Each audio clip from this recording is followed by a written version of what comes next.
Bienvenidos y bienvenidas a otro episodio de El Lado Oscuro del Cerebro. Con ustedes me encuentro, yo, obviamente, Claudio Ortigas, doctor en neurociencia. Me acompaña mi camarada, el maestro de ceremonias, el doctor Germán Campos. ¿Cómo estás, Germán? Muy Yo bien, saludo. gracias, gracias. Muy Y bien, bueno, estimado Claudio. y esta vez también nos acompaña otra eminencia, una persona que ha estudiado el aspecto afectivo y atencional de los seres humanos a través de distintas técnicas, tanto en Chile como en el extranjero. Una persona de renombre, una persona que me enorgullezco de decir amigo, el doctor Jorge Flores. ¿Cómo está, doctor Jorge? Aquí estamos muy bien y muy contentos de que me hayan invitado a vuestro programa, que está, la verdad, muy bueno. He visto algunas entrevistas. Tengo que ser honesto, no las he visto todas, lamentablemente, por una cuestión de tiempo, No, pero he visto varias y han sido muy interesantes. Así Buenísimo. que muy contento de que me hayan invitado. O no, y sea, estamos muy orgullosos de que esté acá. exactamente. Bueno, Jorge es un amigo de la casa, así que esperamos tenerte también en varios capítulos conversando sobre diversos temas, porque además em, tú te has dedicado a investigar en diversos ámbitos, y eso es bastante interesante, por tanto, tienes mucho que contarnos. Antes de comenzar esta entrevista, y nos estabas comentando una de tus últimas investigaciones. Así que hoy día tenemos mucho que hablar. Como decía Claudio, desde algunas cosas relacionadas con lo emocional, ¿cierto? Con lo afectivo, con la cognición, con el humor, con el trastorno de déficit atencional. O sea, hay mucho, tú te has paseado por varios lugares dentro del conocimiento, así que estamos muy contentos de tenerte acá. Y comencemos con algo para ponernos un poquito en contexto. Y la idea es que cualquier persona que no necesariamente esté relacionada con la neurociencia y la psicología nos puede entender, pero cuando nosotros hablamos de emociones o de lo afectivo, que yo creo que gran parte de este programa va a tratar sobre eso, ¿a qué nos estamos refiriendo, Jorge? Si lo pudiese explicar de una manera simple. Wow, esa es una pregunta igual bastante compleja, pero ¿cómo lo veo yo? Eh, Las El sistema afectivo muchas veces se considera como que es algo muy diferente de lo cognitivo, de lo que tiene que ver con el pensamiento, ¿cierto? Así fue tratado durante muchísimo tiempo. Pero actualmente lo que sabemos es que el sistema afectivo es un sistema que presenta algunas similitudes con lo cognitivo, en el sentido de que es un sistema que nos permite entender nuestro entorno y poder aprender y generar respuestas que sean concordantes con la sobrevivencia, básicamente. ¿Ya? Entonces podemos tener emociones. El estudio de las emociones se ha dejado un poco de lado, ¿cierto? Históricamente hablando. Siempre, desde tiempos más o menos antiguos, se pensaba de que lo importante, como que lo que tenía más valor era más bien la emoción pura, ¿cierto? Y que las emociones estaban ahí un poco como para dar la lata, ¿no? Para entorpecer un poco el procesamiento propio, elevado del pensamiento humano, que era lo que nos diferenciaba de las bestias, básicamente. Pero Claro. con el tiempo esta línea se ha vuelto cada vez más difusa. Se ha vuelto tan difusa que incluso en investigación relativamente reciente, nosotros vemos de que para tener un procesamiento cognitivo realmente eficiente, es muy importante tener retroalimentación de nuestras emociones. Entonces, es como que nosotros podemos tomar mejores decisiones teniendo esta retroalimentación de nuestro afecto. Entonces, es como, Pero, las emociones son como un sistema de protocognición que nos permite entonces adaptarnos y poder prepararnos frente a eventos que pueden ser predichos con información previa oye, y pero que permiten que sobrevivamos. Sí. la emoción en cuanto a tomar decisiones ayuda en realidad, no entorpece, porque uno tiene como la idea que Ujú. eh, el que se desregula emocionalmente toma malas decisiones, o sea, o eso por Que lo se menos lo regu- que, el que se regula el que se desregula, emocionalmente, que se desregula, desregula. Claro, la desregulación emocional es un enemigo de tomar buenas decisiones, pero no son las emociones en sí lo que es negativo. Tal como lo has dicho tú, el problema no es la existencia de emociones, el problema es cuando nosotros podemos detener esa emoción, ¿ya?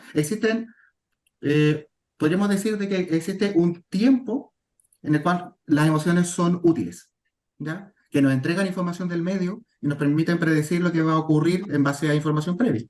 Pero existen ocasiones en las que sentir esa emoción ya no nos está siendo informativo, ¿ya? Sino que lo que está generando es un problema en el sentido de generar una sobrereacción que puede entorpecer entonces otros procesos físicos, cognitivos y emocionales y hormonales y etcétera, ¿ya? Por ejemplo, un ejemplo de esto, ¿ya? Eh, no sé si las personas conocen algunos trastornos que son clásicos, por ejemplo, la ansiedad, ¿ya? Entonces, el problema no es que las personas te presenten ansiedad, por ejemplo, antes de que ocurra un evento. El problema es que las personas ya saben más o menos qué es lo que va a pasar, pero no es que les falte información al respecto, sino de que esta reacción emocional es la que está siendo como sobredimensionada y está generando una respuesta que no está regulada, ¿ya? Lo mismo con la depresión. Entonces, el problema no es la emoción en sí, sino cómo nosotros podemos regular esas emociones o detenerlas en el momento en que sea necesario. Entonces, el problema no es, por ejemplo, detener o que no existan emociones. Si nosotros no tenemos emociones, la verdad es que es muy difícil aprender. O sea, nosotros aprendemos muchas veces importantemente, nosotros recordamos las cosas por el impacto afectivo que tienen los eventos. Entonces, yo recuerdo el primer beso que tuve con una novia, no tanto por la novia en sí, sino por lo que me hizo sentir. ¿Te recordáis eso? Sí, sí, creo. O sea, de hecho mira, de hecho, siendo honesto, no recuerdo bien la cara de la chica, pero sí recuerdo lo que sentí. Y de hecho, el sistema olfatorio, el sistema de memoria y los sistemas emocionales y de aprendizaje están íntimamente relacionados. De hecho, están muy cercanos en términos neuroanatómicos y eso implica de que tienen una retroalimentación constante para generar esta experiencia que hace que nosotros recordemos algo con atención.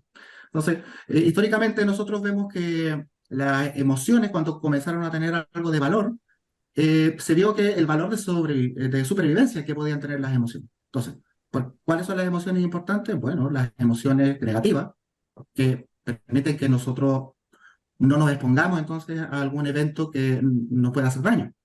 Si yo veo al tigre, tengo un hermano gemelo, veo el tigre y dice que bonito, ¡fua! Se lo come el tigre y yo me quedo así. Lo más probable es que cuando vea al tigre nuevamente, yo no voy a acariciarlo, sino que voy a tener el recuerdo de que se comió a mi hermano gemelo y voy a salir corriendo. O voy a quedarme haciéndome muerto, yo qué sé. Algún tipo de reacción que me permita no ser comido, ¿cierto? Claro. Pero las emociones negativas, si bien es indudable que tienen una importancia, ¿cierto? Para la generación de aprendizaje y memoria, y que es mucho más evidente el poder evaluarlo, recientemente también se evalúa la importancia que pueden tener emociones que sean positivas. ¿Sí o no? ¿Por qué nosotros entonces, para nosotros sería importante reírnos? ¿O por qué sería importante tener emociones placenteras si estas en realidad nos ayudan a nuestra supervivencia, ¿cierto? O sea, nosotros tenemos un amplio rango de expresión y no solamente de expresión emocional, sino de un sentir interno que va desde lo muy negativo hasta lo muy positivo. Entonces, el que haya esa variabilidad tiene que tener alguna relevancia biológica, ¿cierto? Claro. Así Sí. que, Ahí, Jorge, bueno, yo quería rescatar esa idea que tú has mencionado, que las emociones nos sirven para sobrevivir. Yo creo que eso es fundamental transmitirlo. Y de hecho, por ejemplo, podríamos pensar qué sé yo, en las memorias emocionales. Yo recuerdo que estaba haciendo para el terremoto, por ejemplo, porque era importante en ese momento tener información sobre lo que estaba pasando y por lo tanto luego lo recuerdo con mucha el terremoto del claridad, 2010. el 2010 en Chile. en Chile, Que que fue todos bastante estábamos en una fuerte. situación muy estresante, claro. O, por ejemplo, recuerdo muy bien cuando me asaltaron y me robaron mi celular, o un animal recuerda muy bien cuando fue atacado por el depredador, etcétera. Todo eso tiene un sentido evolutivo, es decir, le sirve para sobrevivir. En el futuro va a recordar que no debe pasar por allí, etcétera. Ahí volvió Claudio. ¿Qué pasó, Sí, Claudio? ¿Viste, estaban hombre? llamando en el citófono. Ah, ya, perfecto. Y entonces, o por ejemplo, tener miedo nos sirve para sobrevivir. Si yo voy pasando por un callejón oscuro, siento miedo, bueno, eso me está indicando que quizás no es muy buena idea pasar por ahí. Y como dices tú, hay partes del Nunca es buena cerebro idea pasar por un callejón oscuro, porque no, hermano. no es buena idea por eso. Pero una persona que no siente esa emoción en ese momento va a pasar y obviamente queda vulnerable. Ahora, tú hablaste de las Ujú. emociones positivas, ¿cierto? Has hablado de las emociones negativas. Ahora, yo quisiera preguntarte, ¿cómo esto puede influir, me refiero a las emociones, en cómo funciona nuestra cognición, en cómo tomamos decisiones? ¿Influye para bien, influye para mal? ¿Es bueno tener emociones positivas? ¿Las negativas nos sirve para tomar mejores decisiones? ¿Cómo funciona esto? ¿Cómo se relacionan las emociones y la cognición? Yo sé que tú has trabajado en eso. Ujú. Ahí ilumínanos Ujú. un poco. ¿Qué se está estudiando hoy día? Eh, Mira, es una súper buena pregunta porque en términos de emociones negativas, nosotros tenemos ya podríamos decir, como una mochila llena de conocimientos que tal como lo has dicho tú, que nos ayuda a sobrevivir, que nos ayuda a prepararnos, que nos ayuda a aprender, y parecen que son cosas muy relevantes, ¿cierto? Pero las emociones positivas es como difícil que ponerlas en el mismo nivel, ¿no? O sea, reírme realmente me va a ayudar a sobrevivir, ¿ah? O pasármela bien me va a ayudar a sobrevivir. Entonces, pareciera que automáticamente ponemos a las emociones positivas como en una jerarquía inferior a la de las emociones negativas. Pareciera que si es que nosotros evaluamos la sobrevivencia como el único valor que pueden tener las emociones.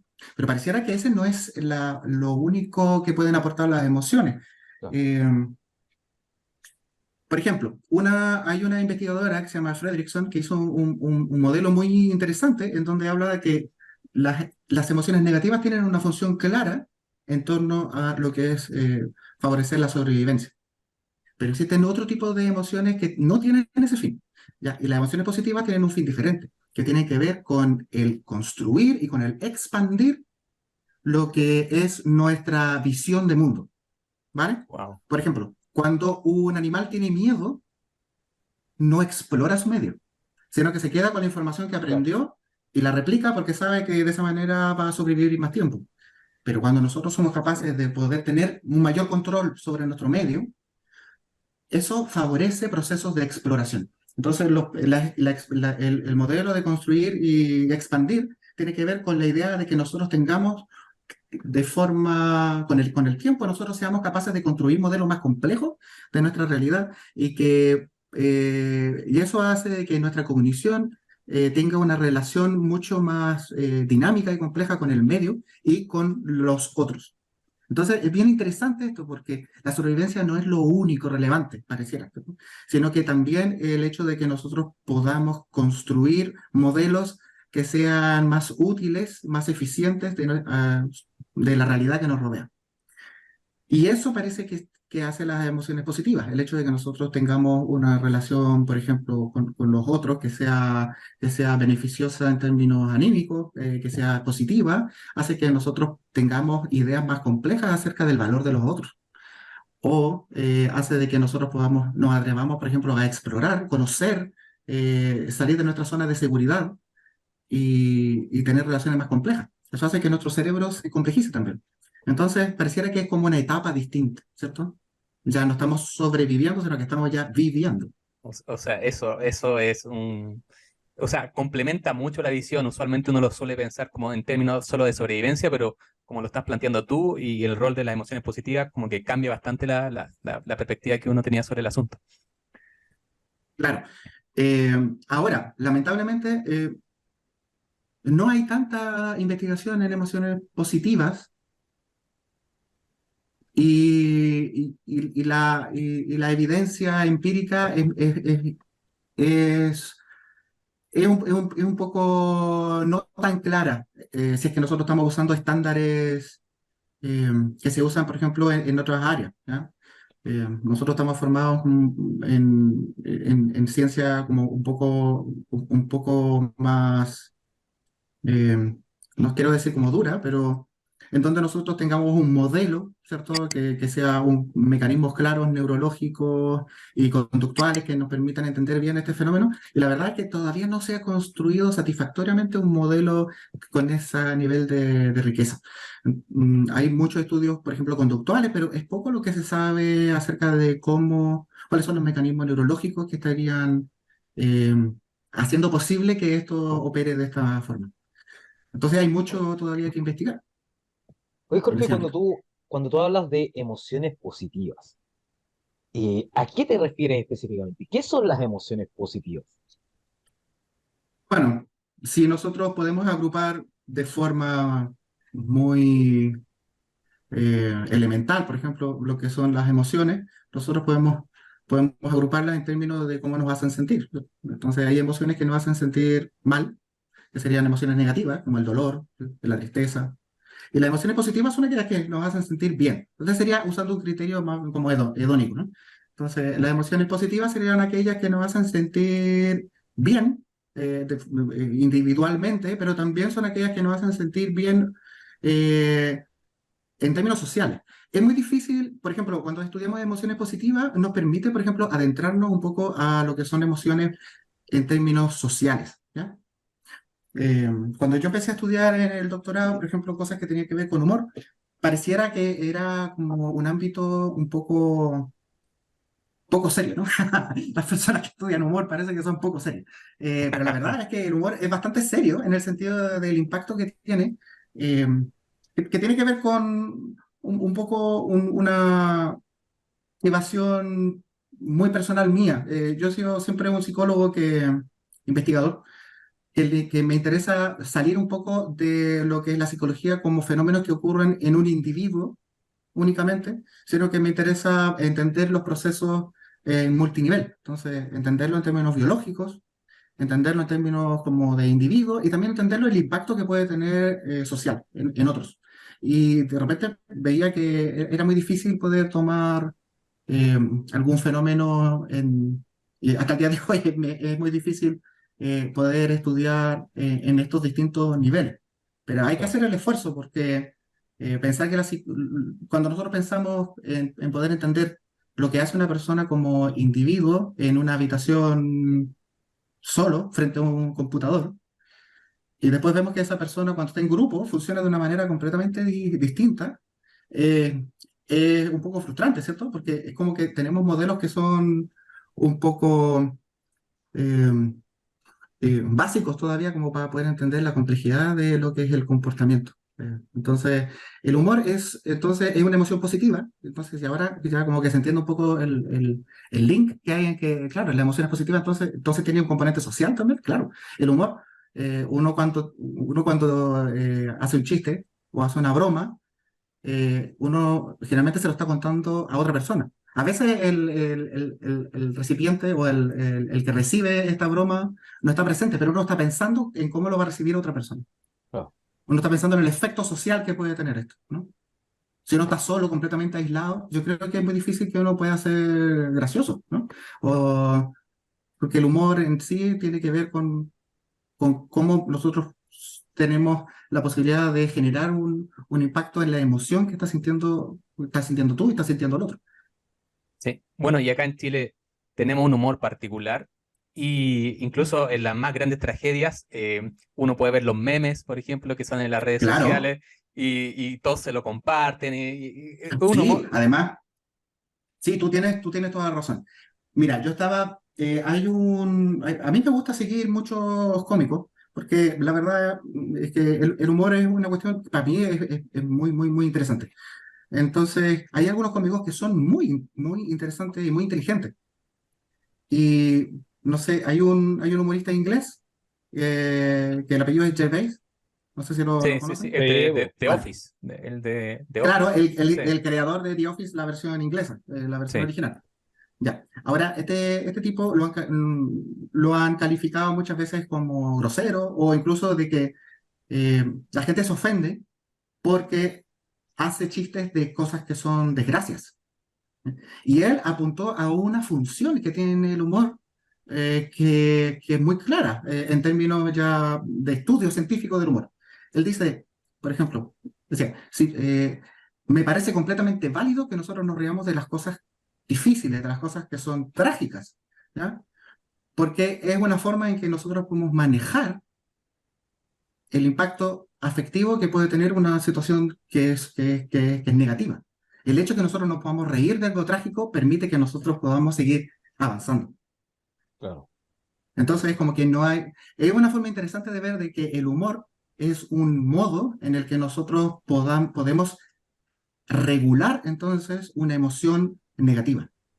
Somos Bueno, capaces de, como de convertir o de cambiar una emoción negativa a algo positivo, que es Positivo. una cosa que pareciera que es muy difícil de hacer y que cuál es la gracia que puede, ¿cuál es la gracia? ¿Cuál es el beneficio que puede tener esto? Y pareciera que tiene bastantes beneficios, porque si existen personas que tienen problemas para regular sus emociones, quizás usar el humor es una forma, es como podemos, en lugar de estar usando, por ejemplo, una droga para poder sentirnos un poco mejor o menos mal, podemos usar algo que está disponible en Exactamente. nuestro medio para poder ayudarnos.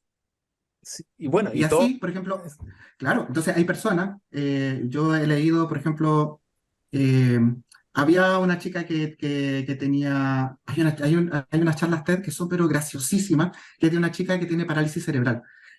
Y cuenta, ella estudió, Una- sí, parece que, no, pero ella está contando que su sueño era ser actriz.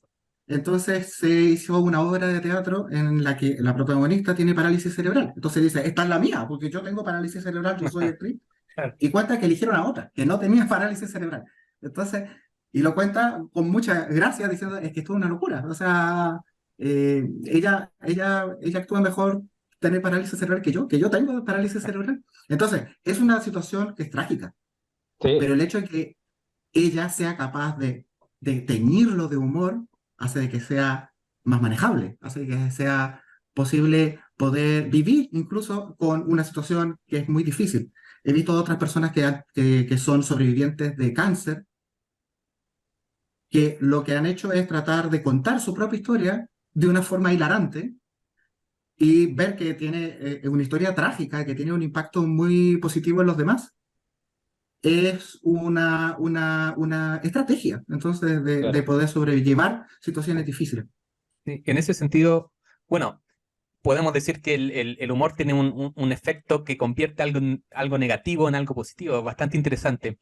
Sí, Entonces, pero también es un arma de doble filo. a ver, Esto también hay que cuéntanos, Sí, cuéntanos considerarlo. sí, eso. A ver, eso está El arma de interesante. doble filo, claro, lo que pasa es que nosotros estamos pensando en lo que se llama el humor benevolente, ¿ya? El humor benevolente tiene que ver con el tomar, por ejemplo, una situación negativa y convertirla en algo positivo, ¿cierto? Algo malo, convertirlo en algo bueno. Pero el humor también tiene un efecto opuesto, en el que nosotros podemos tomar una situación, nosotros podemos ser, por ejemplo, abusones o bullies, como se les dice, y poder humillar a otra persona y de hacerlo de forma graciosa para que el grupo se ría de esa persona. Entonces claro. eso sería un humor no benevolente. Entonces, claro, el humor, como todas las cosas, en su justa medida, hay algunas cosas que pueden tener un efecto importante positivo, pero también pueden tener su contraparte, ¿no? Entonces, a mí lo que me interesa estudiar es el humor benevolente, ¿ya? Benevolente. Humor que no tiene que ver con violencia contra otras personas o contra otros grupos, sino que simplemente reírse de cosas que son absurdas, ¿no? De hecho, es súper interesante en términos, por ejemplo, neurológicos, ver qué es lo que hace que algo sea gracioso. Y eso ha sido también una cuestión muy interesante para mí. Por ejemplo, ver de que áreas cerebrales que comúnmente tienen que ver con la comprensión del lenguaje sean cuestiones que están implicadas en humor visual. O sea, es como que tú Ah, estás llevando a una suerte de lenguaje el hecho de una situación que pueda ser interpretada de distintas maneras. Por ejemplo, que imágenes, por ejemplo, una foto en donde aparece el banco de una plaza y que tenga un cartel que dice, este banco tranquilo, este banco no te roba. Entonces, tú ves que hay dos conceptos que están Sí, operando en forma simultánea. es, es- Banco de sentarse y banco es complejo. de una institución entonces que usa dinero y ta, ta, ta, ta, ta. y te Entonces, roba. tenemos, Entonces, el hecho de que nosotros podamos usar distintos conceptos y poder jugar con estos conceptos, habla que en términos, por ejemplo, evolutivos, el humor provenga de una rama que tiene que ver con el juego, pero un juego virtual, en donde nosotros estamos jugando con conceptos y ya no con objetos físicos tangibles. Y esto hace de que sea una cuestión altamente evolutiva y muy, podemos decir, como de alto nivel cognitivo. Entonces, el hecho de que tú tengas un buen sentido del humor, básicamente te dice de que eres una persona que eres capaz de pensar en las distintas interpretaciones, que eres capaz de mirar una situación desde diversas perspectivas y eso consume una serie de recursos cognitivos y afectivos también, Claro, es bastante porque eso complejo. después genera una respuesta afectiva. Ahora, yo tenía una pregunta pendiente. Bueno, nosotros tenemos la evidencia anecdótica en el día a día de que pueden haber diferencias entre hombres y mujeres, por ejemplo, para procesar el tema del humor y de la emoción. Entonces, y cómo eso impacta en la toma de decisiones. Uno lo puede ver, por ejemplo, no es lo mismo que salga una mujer de presidente que un hombre de presidente. Lo vemos en los distintos países, se toman decisiones distintas. Hay algo diferente que muchas veces cuesta determinar. El otro día estaba leyendo un libro que se llama La biología de la toma de decisiones, de John Coates. Bastante interesante, recomendable el libro, donde él habla de las inversionistas mujeres y los inversionistas hombres y toman decisiones distintas. Muchas veces a las mujeres les va mejor porque son menos arriesgadas que los hombres, Ujú. muchas veces. Y los Sí, hombres, sí. como son más arriesgados, les va peor, qué sé yo. Es mala idea ser muy arriesgado en inversiones. Eh, Ujú. entonces, en ese sentido, yo sé que tú has investigado las diferencias entre hombres y mujeres en cómo procesan el humor y además cómo este procesamiento distinto puede afectar la toma de decisiones. ¿Qué nos puedes contar un poquito en ese sentido? Bueno, hay poca investigación en términos de mecanismos neurológicos del humor, pero lo que hay, poco, pero bueno, ¿no? O sea, lo que tenemos es que pues nosotros podemos ver que hay una reacción, por ejemplo, a una cuestión humorística que es equivalente en hombres y mujeres. Pero si nosotros nos ponemos a ver qué es lo que está pasando en términos cerebrales, nosotros vemos de que hay áreas en común que se activan en hombres y mujeres, pero también hay áreas cerebrales que tienen funciones relativamente distintas en hombres y mujeres. Esto es bien interesante porque la verdad es que mucho se ha discutido acerca de la idea de que hombres y mujeres, la verdad es que no tienen mucha referencia a la hora de evaluar la eficiencia con que funcionan hombres y mujeres, ¿no? Existen Es importante hacer un hincapié aquí porque durante muchos años se ha hablado pésimo acerca de las mujeres y se han intentado ocupar también argumentos científicos o biológicos para justificar una cuestión que es de orden social, para tratar de denostar entonces un grupo, ¿no? Entonces, por ejemplo, se ha encontrado de que existen diferencias de peso, de tamaño entre los cerebros de hombres y mujeres. El cerebro de las mujeres sería un poquito más pequeño y más compacto que el de los hombres, pero eso fue usado como si fuese una especie de prueba empírica de que las mujeres son más tontas que los hombres, cosa que es absolutamente falso. Eh, los cerebros de hombres y mujeres son distintos, pero muchas veces esto tiene que ver con tratar de... eh, son diferencias neuroanatómicas que tienen que ver con el dimorfismo sexual, que tiene que ver con el nivel de hormonas que están... Sí. Entonces, nosotros vemos diferencias anatómicas para tratar de compensar diferencias, para tener una función igual. O sea, los cerebros son distintos para que nosotros al evaluarlo en términos de función sean equivalentes. Es una cosa que es como contraintuitiva, pero si nosotros entendemos de que las mujeres presentan hormonas distintas o concentraciones de hormonas de forma diferente que la de los hombres, nosotros vemos de que existen diferencias de tamaño y cosas, pero que no tienen que ver con la función, con la eficiencia de que estos cerebros funcionan, ¿ya? Pero a la hora de nosotros ver humor, nosotros vemos algunas otras diferencias que no son tan sutiles, pero que no tienen que ver con que uno lo haga mejor o peor, sino que tienen que ver que pareciera que, esto todavía no estamos seguros, pero estamos construyendo evidencia para poder decir después con más propiedad de que hay diferencias evolutivas que posiblemente hayan llevado a divergencias de estrategia y que éstas tengan un soporte neurobiológico. Entonces, lo que nosotros vemos con humor, básicamente, es que el humor tiene un componente cognitivo y un componente afectivo, ¿ya? Entonces, y esto es súper evidente, ¿ya? Nosotros hacemos una broma, generamos un contenido, ¿ya? Cognitivamente, pero esto tiene un efecto afectivo, ¿ya? Nosotros nos reímos, eso, Claro. ¿ah? Nos reímos, pero si no entendemos el chiste, es muy difícil que nos riamos, ¿cierto? Entonces, hay un componente cognitivo y un componente afectivo. Pareciera, la evidencia que tenemos hasta ahora neuroanatómica, y con la investigación que hemos hecho nosotros también,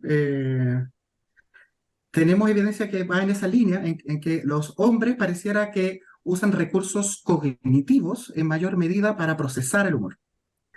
Y las mujeres son capaces de entender también esto, pero usan una estrategia distinta, que pareciera que usan estructuras que son más internas, ¿ya? Y que tienen que ver con un procesamiento afectivo, ¿ya? Perfecto. La diferencia que nosotros vemos en términos de función es que los dos nos reímos y los dos la pasamos bien, pero parece que llegamos al mismo resultado utilizando estrategias y áreas cerebrales que son diferentes. Ahora, ¿qué consecuencias puede tener esto? Bastantes, dependiendo del contexto en que nosotros estemos mirando las cosas. Por ejemplo, eh, la toma de decisiones de la vida real ha sido estudiada, por ejemplo, con una prueba que se llama el Iowa. La Y yoga, yo he estudiado famoso. durante bastantes años esa prueba. Y en términos muy sencillos, es una prueba de naipes en que las personas tienen que aprender a cómo ir mejorando sus decisiones, ya sea ganar más dinero al final de la tarea o perder menos dinero al final de la tarea. Así que el asunto está de que las personas al comienzo no tienen a ciencia cierta ninguna noción de cómo resolver esta prueba. Entonces lo que usan es ensayo y error y van construyendo una estrategia mental. Esta tarea en papel parece compleja, pero hacerla también es bastante compleja, porque es como jugar con estas máquinas tragaperras, es como jugar con 4 máquinas tragaperras en forma simultánea. Traga Máquinas perra. tragaperras, tragamonedas. ¿Ya? ¿Ya? Mira, Entonces, no se nota nada en dónde estáis. bueno, el asunto está que las personas se guían, como no tienen información cognitiva, para guiar esta toma de decisiones usan sus emociones, ¿vale? Perfecto. Entonces va generando una intuición basada en un conocimiento que está ahí un poco nebuloso, hasta que se genera una estrategia que le permite optimizar esto y después revientan esas opciones al final. Y esto lo consiguen casi todas las personas, y lo hacen bastante bien. El asunto está de que parece que lo que nosotros hemos visto es que el impacto que tienen las emociones negativas, se ha visto también en otras investigaciones, que parece que las emociones negativas tienen un impacto que es más potente en las mujeres que en los hombres, Ah, ¿no? mira. Es como que las emociones negativas tienen un mayor grado de persistencia, ¿no? Que se quedan ahí, que en los hombres. Entonces, investigaciones con una colega, que nosotros ya hemos publicado varios artículos, Kachiri McRae, ella hizo una investigación en donde mostró también cosas que tienen que ver con lo que lo que se ha visto en humor, donde que los hombres utilizan más bien áreas que tienen que ver para regular estas emociones. Parece que los hombres fácilmente pueden desenganchar las emociones negativas, bajar, por ejemplo, las emociones negativas, y en cambio las mujeres no son capaces de forma automática disminuir la activación cerebral asociada entonces a estas emociones negativas, sino que lo que hacen es que se dan una vuelta y aumentan las emociones positivas. Ah, ahí está ¿Cómo? la diferencia. Bueno, y por lo Entonces, tanto, sí, dale, dale, dale, dale. bueno, entonces ahí pareciera que el humor puede ser útil, entonces para lo que habíamos hablado al principio, que Exacto. parece que el humor sirve para compensar entonces también emociones negativas, para darle una reinterpretación a esta y poder seguir adelante, ¿ya? Entonces pareciera que esto fuese especialmente útil para las mujeres, pero no para los hombres. ¿Ya? Porque los hombres podemos hacerlo de forma automática. Entonces, la investigación doctoral que hice yo fue, lo que hice con humor fue eso, utilizar humor y ver si es que existían efectos distintos entre hombre y mujer. Y ahí los resultados fueron, hice varios experimentos y los resultados eran muy parecidos. Eran contundentes, ahí Donde, lo Claro. estuvimos revisando, era, sí. claro, porque para los hombres el humor es catastrófico. Los hombres no necesitan usar, como los hombres utilizan más cognición para poder entender el humor, esa cognición compite con entender la tarea de resolución de toma de decisiones. Entonces su rendimiento se desploma. En cambio, a las mujeres el humor les ayuda a compensar las emociones negativas de cuando han sido castigadas por la tarea y su rendimiento aumenta, Aumenta. mejora. Súper. Entonces, en ese sentido, nosotros vemos que estamos construyendo entonces evidencia acerca de si hay diferencia entre hombres y mujeres. Conductualmente nosotros lo vemos claramente. Y ahora estamos construyendo un artículo con Germán, de hecho, ya, en donde nosotros tenemos actividad cerebral de hombres y mujeres, tanto cuando están viendo los videos humorísticos y los no humorísticos, como cuando están resolviendo la tarea.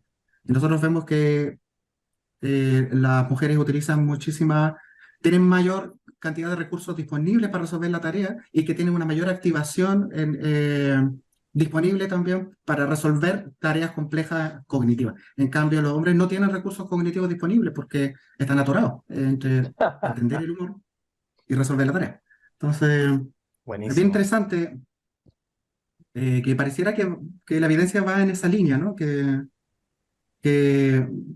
existen diferencias en las estrategias que nosotros utilizamos, pero estas estrategias estarían entonces apoyadas en una neurobiología, en un dimorfismo, ¿cierto? Pero en donde hay un circuito que es distinto para hombres y para mujeres. Pero estas cosas no se ven, estas cosas nosotros las vemos cuando estamos viendo de forma experimental las cosas. Esto, si tú ves a hombres y mujeres, no necesariamente tú ves que el hombre sea realmente un tonto y no pueda resolver las cosas. Bueno, a Porque veces sí, po. bueno, a veces sí, a veces sí. Depende de la La verdad que situación. si le preguntan a mi esposa, lo más probable es que sí. Absolutamente. Pero a lo que voy es que igual hay una situación más o menos compleja en este tiempo en donde nosotros tratamos de anular un poco las diferencias que existen entre hombres y mujeres, confundiendo un poco lo que tiene que ver una cosa de justicia con lo que es la biología, ¿ya? O sea, eh, el hecho, para mí me parece súper importante, por ejemplo, que hombres y mujeres tengan los mismos derechos y las mismas obligaciones. Pero decir de que hombres y mujeres son exactamente iguales, que no existen diferencias biológicas, Claro, me parece no tienen. absurdo, Sí. porque de hecho nosotros evolutivamente hemos tenido tareas distintas, ¿no? Por ejemplo, cazadores, recolectores, nosotros vemos de que las mujeres se quedaban más con los niños y vemos una mayor riqueza entonces en términos de lenguaje. Nosotros vemos que hay más masa muscular en hombres que en mujeres, entonces esas diferencias existen, pero el hecho, sí, se tiene que ir Claudinho. El hecho de que reconocer que existan diferencias no tiene que ver con decir que alguien es mejor o peor, sino que tenemos estrategias distintas, tenemos labores distintas, tenemos funciones distintas y tratamos de adaptarnos lo mejor que podemos al medio, ¿no? Eh, Puede ser que en el futuro ya no existan diferencias biológicas, si es que todos estamos haciendo siempre lo mismo, pero en este momento sí existen. Y a veces la diversidad no es mala, ¿no? La diversidad hace que sea un Al mundo más contrario, interesante, claro. ¿cierto? Nosotros nos podemos adaptar mejor al ser diversos. Si todos somos iguales, sería una lata. Es una Eh, buena estrategia evolutiva, la diversidad. claro, así es. Entonces, por eso bueno, pero eso es una opinión personal mía. Claudiño, Sí, ¿qué Claudinho dice? está en la hora Aquí, ahí, Sí, sí. para que haga el ya. cierre. Igual, Lo dejamos hasta aquí entonces, ¿no? ¿Ha sido muy latero? no, para nada. De hecho, por ejemplo, quedó el tema del trastorno de déficit atencional, que sabemos que tú has estudiado, Ah, hablar más de sí. la emoción, así que tenemos Si para quieren mucho más. más adelante podemos seguir conversando. Sí, absolutamente. De Sí, pues, hecho, sí. es algo que vamos a hacer, ¿no? O sea, no tengas duda de eso, Jorge. Bien, pero estamos en Vale. la hora porque precisamente Sí, Claudio tiene yo que ir a la universidad a hacer clases, así que no es algo tengo que menor. Sí, hacer sí, pruebas. Y hacer pobrecillo. pruebas más encima. Prueba. Oh, Bien, Bueno, o sea, ellos tienen que hacer la prueba, yo tengo que pasarles la prueba. bien. Ya, pucha, qué lata. bueno, oye, esto es súpermente interesante. Que lata para los Claro, chicos que tienen que hacer prueba. claro, claramente A ti te nos pagan, queda, así que pero completamente claro que la risa no abunda en la boca de los tontos y que las diversidades y las diferencias son aquello que nos engrandecen y que las emociones son necesarias para poder sobrevivir. Muchas gracias, doctor Jorge. Espero que estemos acá nuevamente. ¿Algún saludo que quiera enviar ahora que está en YouTube?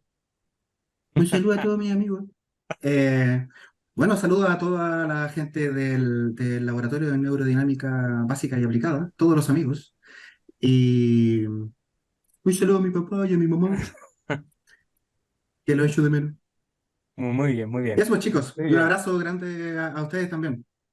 Gracias, Ustedes gracias. estuvieron Sí, en mi boda, así que después vamos a sí, hacer un por capítulo supuesto. especial de cómo la pasamos. Ah, qué tiempos aquellos, tantas cosas ¿Qué han tiempos cambiado. aquellos? ¿Cómo olvidarlo? Sí, sí, sí, sí. Bueno, Bien. chicos, bueno, un placer poder hablar con ustedes. Espero no haber sido muy latero. Y ojalá nos vemos Nos pronto. vemos pronto. Sí, pues sí, en cualquier momento. Ya, nos tenemos que Un retirar, yo abrazo tengo que grande. ir a tomar clases. Abrazos, doctor Jorge, querido amigo. Nos vemos, señor Germán. Y nos vemos también con ustedes la próxima semana en otro apasionante y desorbitante episodio de El El lado lado oscuro oscuro del del cerebro. cerebro. Nos Chao, vemos, ¿no? chao. Chao. Bien. Chao, chao.